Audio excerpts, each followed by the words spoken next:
Selamat pagi Bapak dan Ibu Kader. Dalam video kali ini, kita akan mempelajari contoh dari topik advokasi harmonis dengan tujuan meminta arahan untuk mendapatkan dukungan. Mari kita tonton bersama-sama. Baiklah Bapak Ibu sekalian, sekarang giliran ibu-ibu dari kader untuk menyampaikan pandangan dan pendapatnya. Silakan Ibu Kader, monggo. Terima kasih Bapak Adi, selamat pagi Bapak-Bapak dan Ibu-Ibu sekalian. Pagi. Pertama-tama terima kasih atas kesempatan diberikan kepada saya untuk berbicara. Pada intinya kami ingin menyampaikan bahwa para kader mendukung penuh prioritas pembangunan di desa kita tercinta ini, yaitu menguatkan ekonomi keluarga.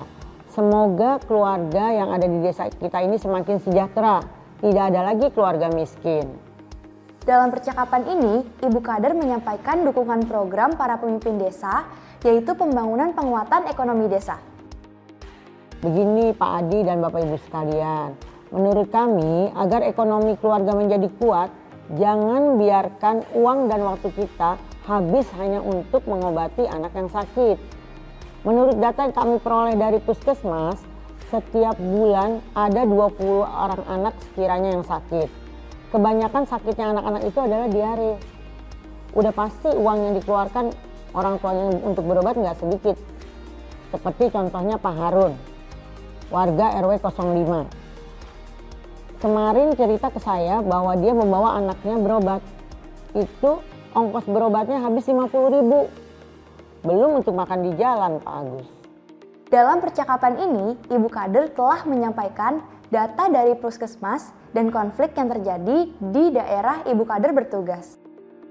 Menurut orang Puskesmas, sebenarnya ada caranya agar anak kita nggak gampang sakit nih Bapak-Bapak Ibu-Ibu. Yang pertama, anak dikasih makanan yang bergizi. Yang kedua, itu cuci tangan. Agar bersih ya, baik yang makan atau yang memberi makan. Yang ketiga, teratur menimbang anaknya.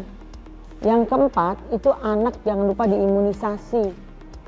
Nah, di sini juga nih Pak Agus, ternyata kita sebagai orang tua terlalu sering memberi anak kita makanan sasetan.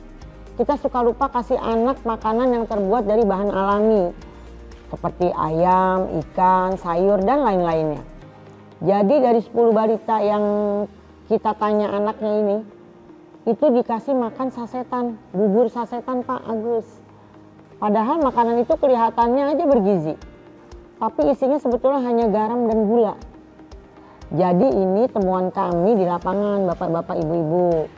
Nah pada kesempatan ini kami justru ingin meminta arahan dan masukan bagaimana caranya agar orang tua bisa kembali memberi makan anaknya makanan yang bergizi. Khususnya makanan alami yang berasal dari lingkungan kita sendiri Pak Agus ya. Misalnya itu dari kebun atau pasar kita. Jadi kami mohon petunjuk Bapak Ibu sekalian. Dalam percakapan ini, kader memberikan alasan yang menguatkan kepada pemimpin desa dan memberikan pertanyaan untuk mendapatkan petunjuk.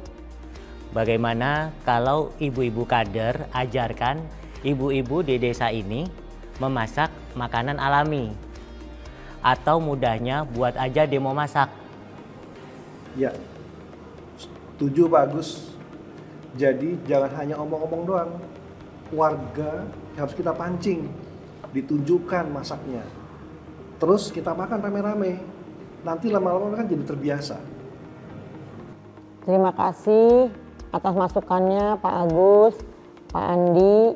Saya mohon izin, bagaimana kalau sebulan sekali kita buat acara Pak Agus, demo masak bersama ibu-ibu yang memiliki balita di desa kita ini. Terus kita tunjukin dan kasih tahu bagaimana makanan balita yang bergizi dan berasal dari bahan lokal yang alami. Nantinya orang tua juga sama-sama makan biar pada semangat untuk makan makanan lokal. Usulan bagus Bu Kader. Saya mendukung usulan Ibu. Kami masukkan dalam daftar usulan kegiatan. Dalam percakapan ini, Ibu Kader merinci saran dari pemimpin setempat dengan usulan kegiatan. Terima kasih atas dukungannya. Semoga kegiatan demo masak makanan bersama membuat orang tua nih meninggalkan makanan sasetan Pak. Ya, yang nilai gizinya tuh kurang sekali menjadi makanan asli betulan yang dimasak sendiri, terutama makanan yang banyak proteinnya yang berasal dari ikan, ayam, telur. Hal ini akan membuat anak tidak mudah sakit. Kalau misalnya anak nggak sakit, ekonomi kita kan menjadi lebih baik, betul nggak Pak? Dalam percakapan ini, kita bisa melihat bagaimana Ibu Kader mendapatkan tanggapan yang positif dan mengapresiasi tanggapan itu. Walaupun nanti pada prakteknya, Kader bisa saja mendapatkan tanggapan yang negatif. Kader tetap harus mengapresiasi tanggapan negatif.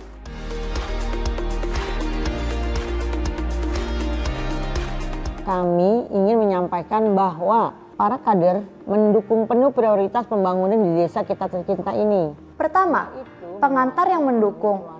Kita lihat kader menyampaikan dukungan dan apresiasi terhadap prioritas pembangunan yang ada di desa dan menyampaikan target advokasi sebagai cara mendukung prioritas pemimpin desa.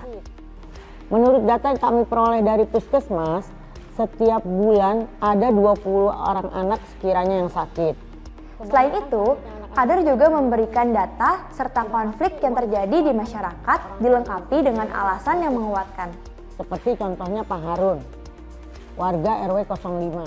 Jadi dari 10 balita yang kita tanya anaknya ini, itu dikasih makan sasetan, bubur sasetan Pak Agus. Padahal makanan itu kelihatannya aja bergizi, tapi isinya sebetulnya hanya garam dan gula. Jadi ini temuan kami di lapangan Bapak-Bapak Ibu-Ibu. Nah pada kesempatan ini kami justru ingin meminta arahan dan masukan bagaimana caranya agar orang tua bisa kembali memberi makan anaknya makanan yang bergizi. Kedua, teknik bertanya untuk mendapatkan dukungan. Kita bisa memperhatikan kader melemparkan pertanyaan untuk konsultasi pada pihak-pihak tertentu dan mengusulkan kegiatan di desanya dan memberikan alasan yang kuat agar mendapatkan petunjuk. Terima kasih atas dukungannya. Semoga kegiatan demo masak makanan bersama membuat orang tua nih meninggalkan makanan sasetan, Pak. Ketiga, teknik apresiasi untuk memelihara dukungan. Kita perhatikan bagaimana kader tetap mengapresiasi apapun hasil dari yang didapatkan. Pada prakteknya, nanti hasil bisa positif maupun negatif. Nah, itu tadi contoh metode komunikasi antar pribadi, advokasi harmonis untuk mendapatkan dukungan. Semoga bermanfaat ya. Salam sehat dan sukses selalu.